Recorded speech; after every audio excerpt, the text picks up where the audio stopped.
Senhor esteja convosco. Ele está no meio de nós.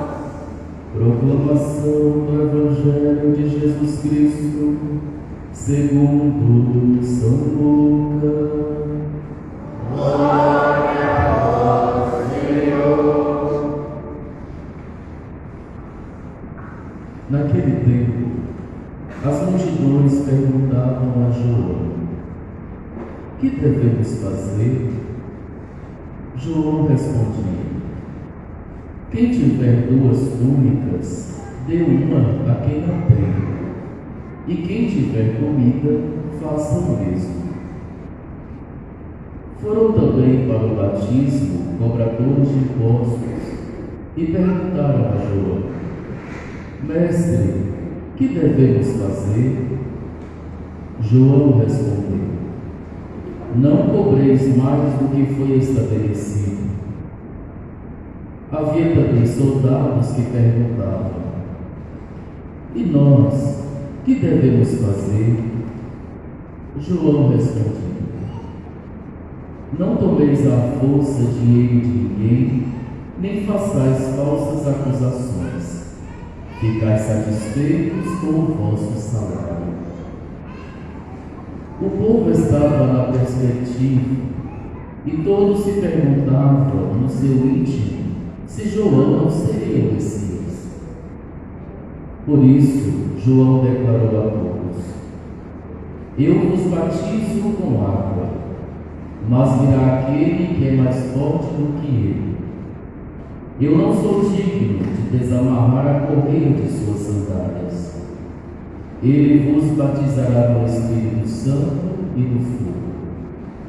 Ele virá com a pá na mão, vai limpar sua eira e recolher o trigo no celeiro, mas a palha ele a queimará no fogo que não se apaga.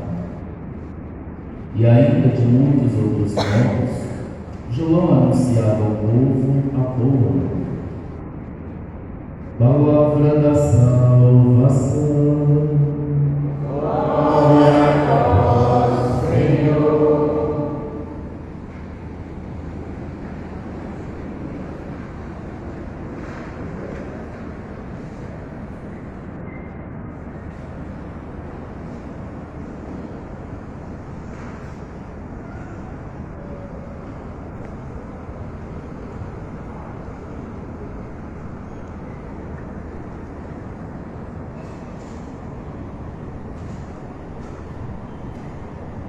Caríssimos irmãos e irmãs, estamos no meio do tempo do Advento, esse tempo que nos prepara para celebrar o nascimento de Jesus, mas como foi dito em outros momentos aqui, esse tempo também nos prepara para a segunda vinda de Cristo.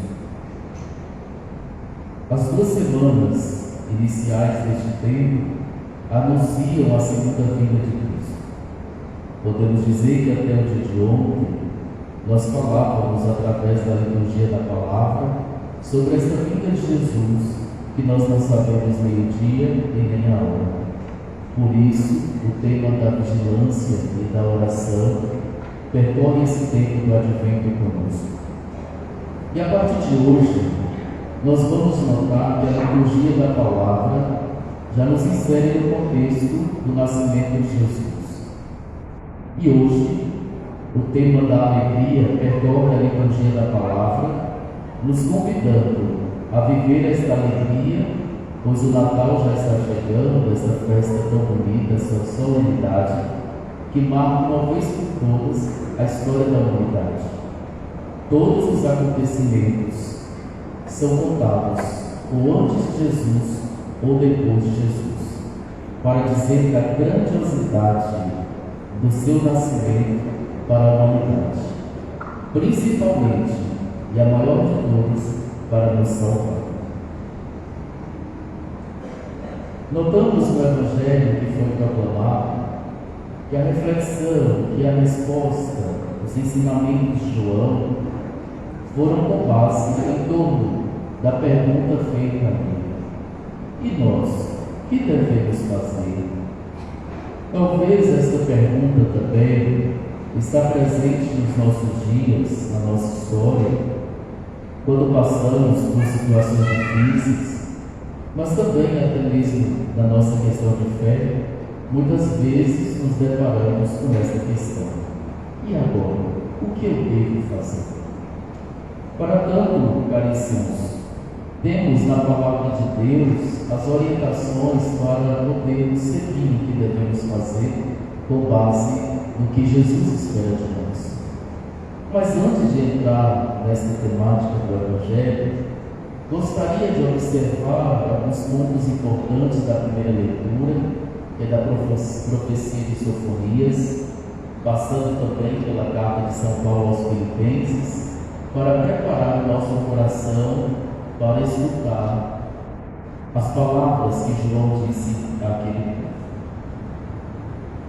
Na primeira leitura, notamos o profeta convidando o povo a alegrar no Senhor. Como eu disse, o tema da alegria percorre esse dia. Mas por que a alegria deve estar presente no coração do povo de Deus? Acredito que a centralidade está no que o profeta diz sobre a presença de Deus no meio do seu povo. É Deus que caminha com o seu povo. Nós podemos sublinhar nesta leitura que a essência de Deus é o amor, e o profeta convida o povo a viver esse amor, pois ele provoca conversão do coração. Também o profeta anuncia a necessidade de uma renovação do mundo. Talvez aqui ele está querendo dizer da renovação da sociedade, da época, a renovação das famílias, e para isso ele vai dizer que o que vai renovar o mundo e transformar o coração das pessoas vai ser sempre o amor e não o medo. Por que aparece esse tema do medo? Porque o povo vivia com medo da opressão, vivia com medo da escravidão, vivia com medo dos grandes daquele tempo, e o medo é a ausência de fé. Já falamos também outrora. Mas aqui o profeta quer dizer para o povo que o amor que vem de Deus, que é o próprio Deus, é capaz de transformar o ambiente de medo para um ambiente de coragem, de fé. Um ambiente em que nós sentimos tristeza para um ambiente que iremos sentir alegria. Também é necessário sublinhar nesta noite, através desta leitura, que o profeta diz ao povo que Deus não desiste de vir ao nosso encontro e de residir no nosso meio. O profeta, anunciando isso aqui, mostra que futuramente, já no Novo Testamento, realmente Deus está presente em nosso meio e vem residir conosco. Deus abre a sua tenda em nosso meio. O Senhor Jesus veio para nos salvar. É por isso que dentro das profecias do Antigo Testamento está que o povo que andava nas trevas vai ver brilhar uma luz, que o povo de Sião, o povo sofrido, vai ver o tempo da alegria e assim por diante. Finalmente, o apelo à alegria que está presente nesta perícope de Sofonias é a constatação de que Deus nos ama e que se Ele está no meio de nós, não tem por que ficarmos tristes. Embora o mundo nos traz muitas tristezas, Deus quer sempre a nossa alegria. Aparece também no meio desta leitura a necessidade de sermos animados.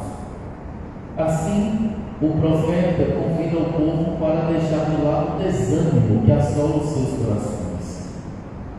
Fazendo a pesquisa sobre esta palavra, desânimo significa a falta de alma, a falta de vida, e alguns até dizem que a falta de Deus. Desânimo.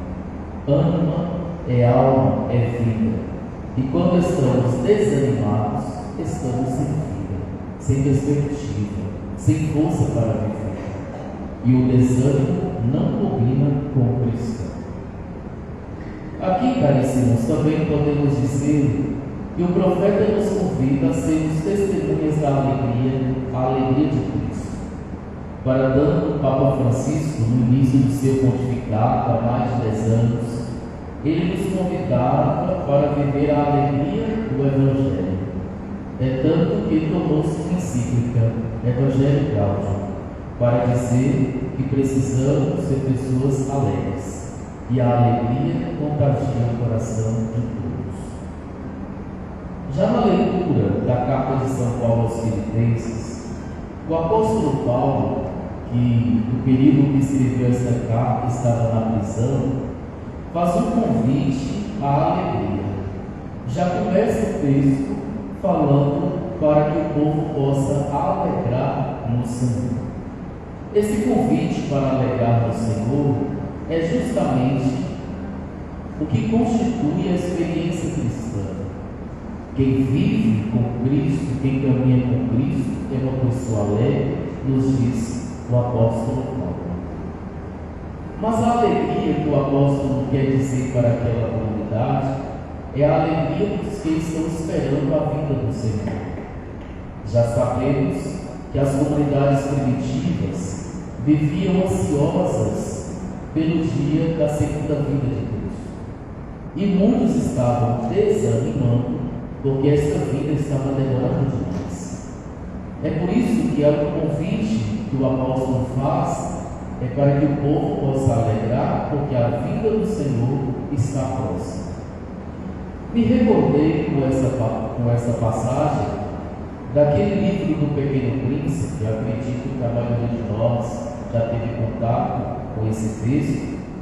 E lá diz da história do Pequeno Príncipe com a raposa.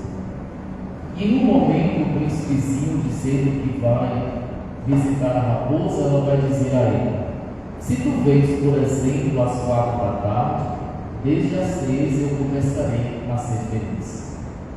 Uso esta frase para dizer que nós não precisamos esperar chegar o dia, ou algum dia, vivemos uma expectativa de um dia a felicidade chegar. Nós já podemos ser felizes no percurso. E é por isso que o tempo do Advento, nesse terceiro domingo do Advento, nos convida a viver a alegria, porque o Natal do Senhor está chegando. Então nós já vivemos de forma antecipada a alegria deste tempo solene. A espera do Senhor faz também um diálogo contínuo com Ele. Nós esperamos o Senhor caminhando com Ele. Essa certeza também está presente nesta leitura, assim como na primeira.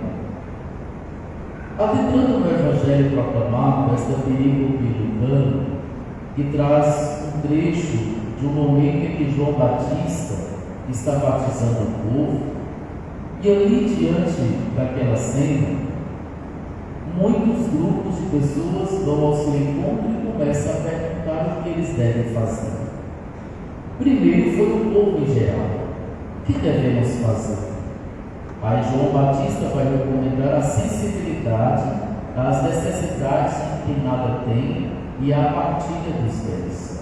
Se você tem 2 túnicas, dê uma a quem não tem. Façais o mesmo com o alimento. Me recordei com esse convite de João Batista, que no tempo do Advento, no tempo do Natal, bem como no tempo da Quaresma, nós vivenciamos muitas campanhas de alimentos, cestas básicas, agasalhos, ajudar quem tem fome, quem necessita.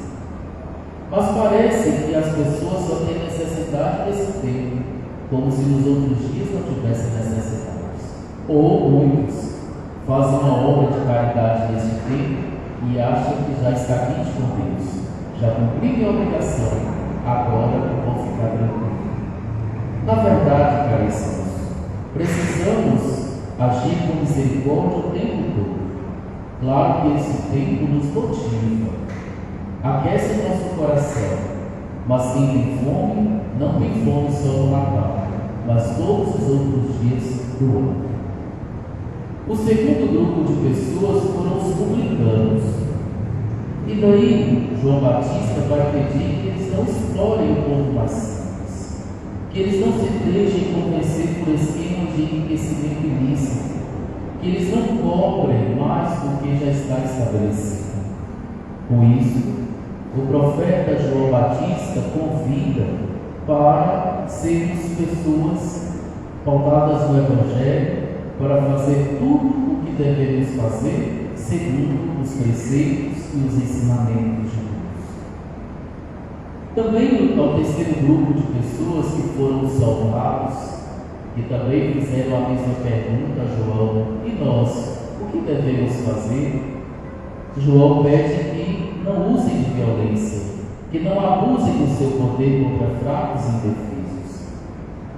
Olhando para esses conselhos, essas respostas de João Batista, notamos que ele com isso anuncia o reino, que ele vem anunciar a proximidade do reino e anunciar a chegada do Messias. Esse anúncio continua até os nossos dias.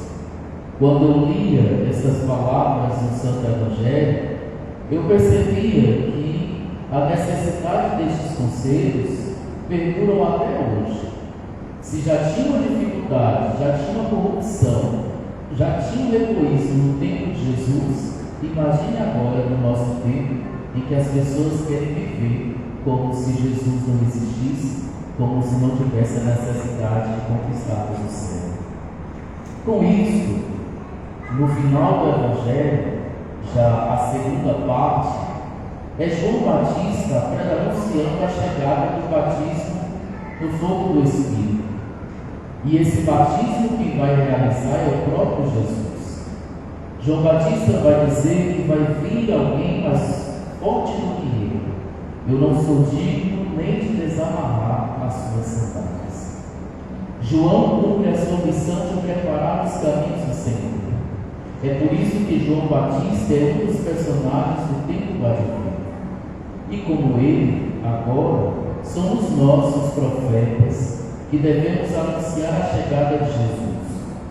Mas antes de anunciarmos, precisamos ter consciência desta vida, consciência da sua presença, consciência da necessidade de buscar o Senhor. Não adianta queremos anunciar o que nós não conhecemos e o que nós não experimentamos. O testemunho de vida gira em torno da constância, do experimentar, do conhecer, pois nós só vamos apresentar de fato quem nós conhecemos. Só vamos fazer o outro tomar gosto por alguém quando nós o apresentamos porque nós o conhecemos como ele é. Que possamos ser anunciadores da chegada de Jesus, que possamos preparar os caminhos do Senhor e que cada luz que foi acesa na coroa desse advento possa acender também nossos corações, porque a vinda do Senhor traz luz, ilumina as trevas e dissipa as trevas.